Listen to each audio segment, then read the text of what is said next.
Bonjour bien-aimés dans le Seigneur, je suis le pasteur Henri de l'Église protestante d'Éternel. Nous vous remercions pour votre fidélité et nous bénissons l'Éternel qui nous permet de continuer avec vous cette émission Occultisme de la captivité à la liberté. Et aujourd'hui, nous voulons aborder le premier élément qui constitue l'un des fondements de l'occultisme, l'une des branches de l'occultisme, l'invocation des esprits. L'invocation des esprits est une pratique qui naît d'une soif de visiter ou d'entrer en contact avec des personnes qui ne vivent plus, des personnes qui sont décédées.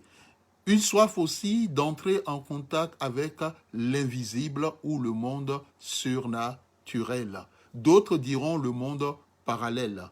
Parce que nous savons que lorsque nous prenons l'être humain, dans sa composition, nous avons le corps qui est une réalité matérielle et physique, et nous avons l'esprit et l'âme qui sont des éléments immatériels ou des éléments spirituels.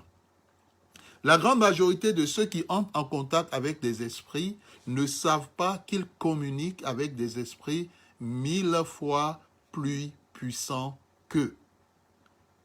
Les esprits, selon leur catégorisation, ont plus de 6000 ans d'expérience sur les hommes. Certains parmi eux étaient à l'origine des anges créés par l'Éternel Dieu pour le servir, le louer et l'honorer.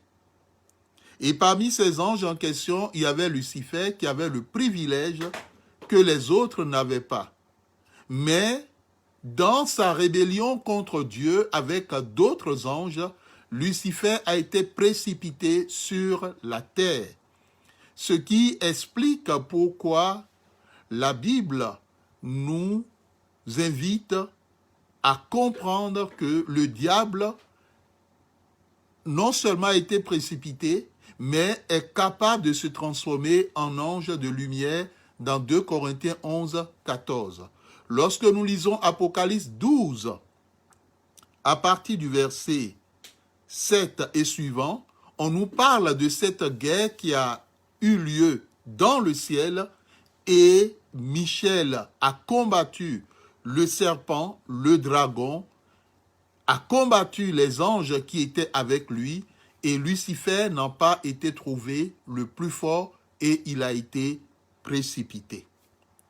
Il faut dire que dans le cadre de l'invocation des esprits, quand un esprit est invoqué par une personne pour qu'il accomplisse quoi que ce soit, c'est que cette personne se place automatiquement sous l'autorité de l'esprit qu'il a invoqué.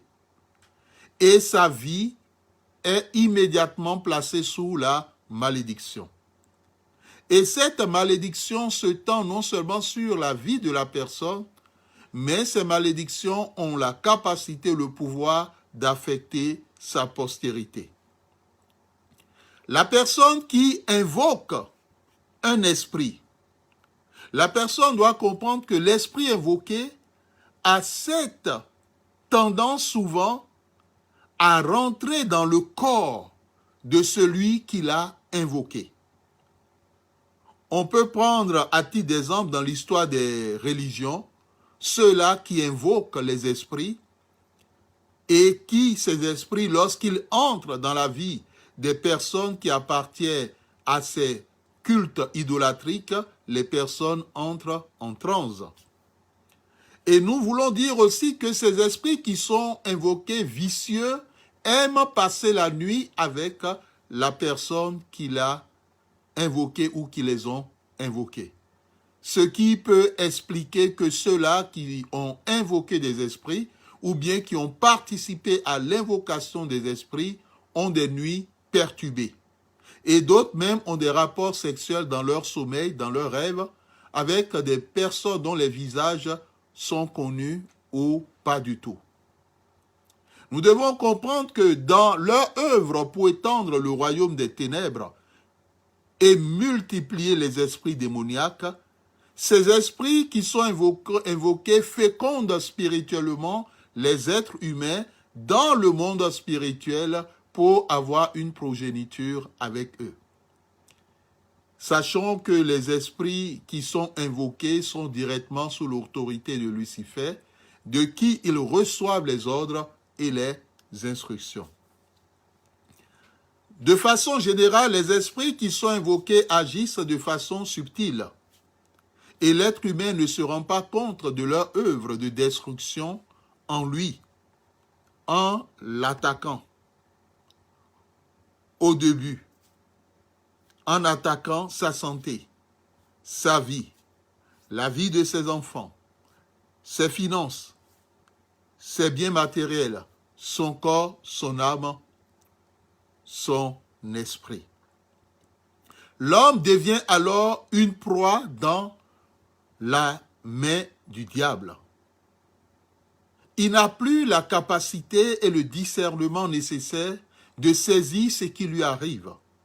C'est plutôt un sentiment de peur qui l'anime à la suite de l'invocation d'un esprit ou de plusieurs esprits. Son souci est de leur obéir dans les moindres faits et gestes parce qu'ils ont soit promis de lui venir en aide ou de le combler d'abondance. Plus celui qui a invoqué un esprit avance dans la relation, il limite ou bien plus, il l'initie au contraire au mal, à la nature du diable pour faire de lui à la fin un de ses ministres. Un esprit supérieur et sa descendance sont envoyés de la maison du diable pour désormais régner sur son âme. Un esprit supérieur l'encadre jusqu'à ce qu'il entre en contact directement avec Satan lui-même. Dès lors, il a des règles à observer strictement, des choses à faire, à ne pas faire, ou s'il les suit pas, il s'expose à la mort. Ici, la personne ignore au fond que le diable, malgré ses belles promesses qu'il a reçues de lui, il n'est qu'un instrument dont le malin se servira et après le livrera pour être détruit. Bien-aimés dans le Seigneur, voici ce que nous pouvons dire en ce qui concerne l'invocation des esprits. Prochainement, donc le vendredi prochain à 19h, nous aborderons l'invocation des morts. Parce qu'il y a certaines personnes qui entrent en contact avec des morts.